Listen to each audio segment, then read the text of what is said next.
Bismillahirrahmanirrahim. Assalamualaikum warahmatullahi wabarakatuh. Innal hamdalillah wa usolli wa usallimu ala Rasulillah wa ala alihi wa sahbihi wa mawalah. Puji dan syukur kita panjatkan kehadirat Allah Subhanahu wa taala. Tak lupa salawat beserta salam kita limpah curahkan kepada Nabi besar Muhammad sallallahu alaihi wasallam. Anak-anakku sekalian, alhamdulillahirabbil alamin. Pada saat ini kita masih diberi kesempatan untuk melaksanakan pelajaran di tahun ajaran baru 2020-2021. Meskipun masih dalam masa pandemi, mudah-mudahan kita tetap diberi kesehatan dan tidak mengurangi semangat kita untuk terus berjuang dan belajar. Alhamdulillah pada kesempatan hari ini saya Ibu Eni Nur Aini akan menyampaikan sebuah materi dengan tema berkaca kepada hukum manusia dan beriman kepada hukum Allah. Berbicara tentang hukum, tentunya dalam kehidupan kita memiliki hukum-hukum atau aturan-aturan tertentu, baik dalam kehidupan pribadi, di rumah, di sekolah, dan kehidupan bernegara dan kehidupan beragama. Tentunya kita memiliki acuan-acuan dasar hukum yang harus kita laksanakan.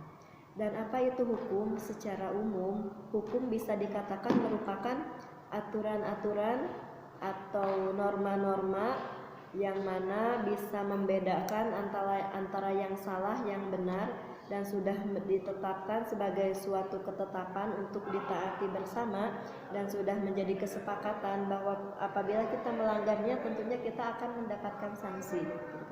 Contoh kita di rumah saja ya, di rumah kalau kita melanggar aturan yang sudah ditetapkan ayah ibu, tentunya kita juga akan mendapatkan sanksi-sanksi ya, dengan beragam sanksi yang diterapkan sesuai dengan yang telah disepakati. Misalnya kita melanggar sanksi tidak belajar di rumah, maka ibu pasti akan menegur kita, gitu kan, menegur kita bahkan memberikan sanksi. Ataupun di sekolah, contoh kita terlambat datang ke sekolah, tidak mengerjakan tugas, nah tentunya kita juga akan mendapatkan sanksi-sanksi apabila kita melanggar hukum tersebut.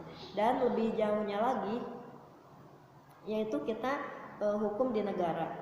Contoh kita apabila melanggar hukum negara, sudah jelaskan undang-undang negara kita adalah Undang-Undang 45. Nah, terutama hukum-hukum dalam agama Islam.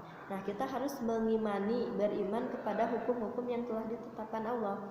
Itu merupakan suatu kewajiban. Gimana cara beriman? Apa itu beriman? Berarti kita harus meyakini dan mempercayai dengan sepenuh hati bahwa Allah telah menetapkan hukum-hukum tersebut adalah hukum itu benar dan hukum itu adalah untuk kebaikan kehidupan kita semua baik di dunia maupun di akhirat kelak. Dan tentang mengenai ketaatan, bagaimana kita harus taat hukum-hukum yang ditetapkan oleh Allah, Rasulnya, bahkan pemerintah atau ulil amri. Allah berfirman dalam Al-Quran surat An-Nisa ayat 59, A'udzubillahi minasyaitonirrajim, Bismillahirrahmanirrahim. Ya ayyuhallazina amanu atiullaha wa atiur rasul wa ulil amri minkum. Fa'in tanazza'tum farudduhu ilallahi war rasul in kuntum tu'minuna billahi wal yawmil akhir zalika khairu wa ahsanu ta'wila. Yang artinya bahwa Allah memerintahkan taatilah, hai orang-orang yang beriman, taatilah Allah. Bagaimana cara mentaati Allah? Bahwa kita harus melaksanakan segala perintahnya dan kita harus bisa menjauhi larangannya. Atau bisa diartikan kita harus bertakwa, menjalani segala perintahnya dan menjauhi segala larangannya, gitu kan? Baik hal-hal kecil apalagi hal-hal yang besar. Misalkan contoh hal-hal yang sering kita lakukan sehari-hari, diantaranya perintah Allah yaitu kita harus melaksanakan kewajiban ibadah mahdoh, misalkan sholat, kita harus tepat waktu, kita harus mengetahui aturan sholat, ataupun ibadah ghair mahdoh, bagaimana kita caranya bergaul dengan sesama, dengan menghormati orang tua, bagaimana caranya menghormati guru, menyayangi teman, menyayangi adik, dan lain sebagainya. Nah, itu harus kita taati, gitu kan, harus kita laksanakan hukum-hukum yang ditetapkan oleh Allah Subhanahu wa taala. Karena Allah memerintahkan untuk birrul walidain, untuk menghormati kedua orang tua misalkan, dan menghormati guru. Nah, seperti itu. Yang kedua yaitu wa'ati'ur rasul, dan kita harus mentaati segala apa yang telah ditetapkan oleh Rasul dalam hadisnya. Karena Rasul menetapkan hukum-hukum dalam sunnahnya tentunya akan sangat bermanfaat bagi kita dalam kehidupan dan akan berpahala apabila kita melaksanakan sunnah-sunnahnya.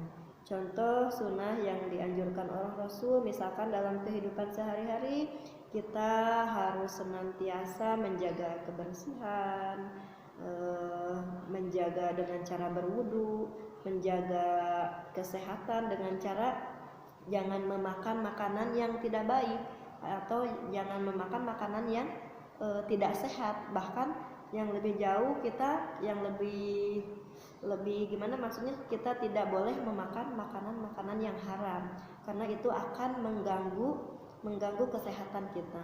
Contoh lagi, Rasul menyuruh kita untuk menjaga wudhu, menjaga kebersihan, gitu kan. Itu tentunya ada manfaat yang sangat besar di balik semua itu. Terutama bisa dikaitkan dengan masa sekarang ini, di masa pandemi corona, gitu kan, kita sangat dianjurkan oleh pemerintah untuk bisa mencuci tangan setiap saat, setiap waktu, ketika sudah mengerjakan sesuatu atau lain sebagainya.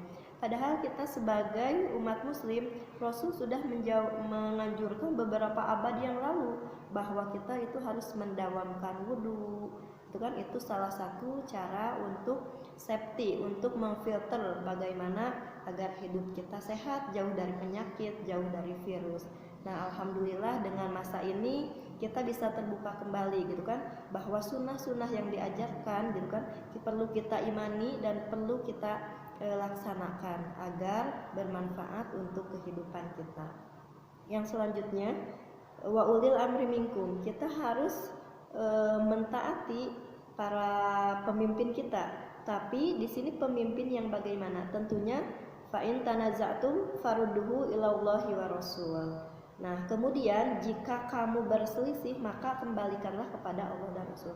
Artinya jika pemimpin kita atau pemerintah ada perselisihan atau pendapat yang tidak sesuai dengan aturan agama, maka kita kembali berpegang teguh kepada Al-Quran dan Al-Hadis.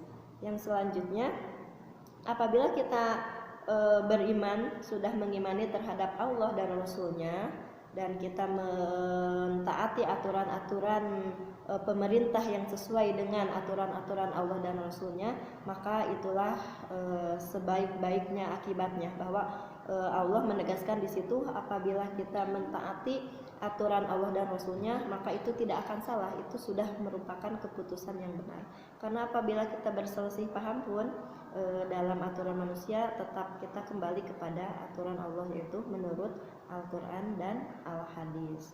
Nah, itulah pembahasan mengenai ketaatan, perintah kita taat. Jadi sekali lagi Ibu tegaskan bahwa hukum-hukum yang ditetapkan oleh Allah dan Rasul itu perlu kita imani.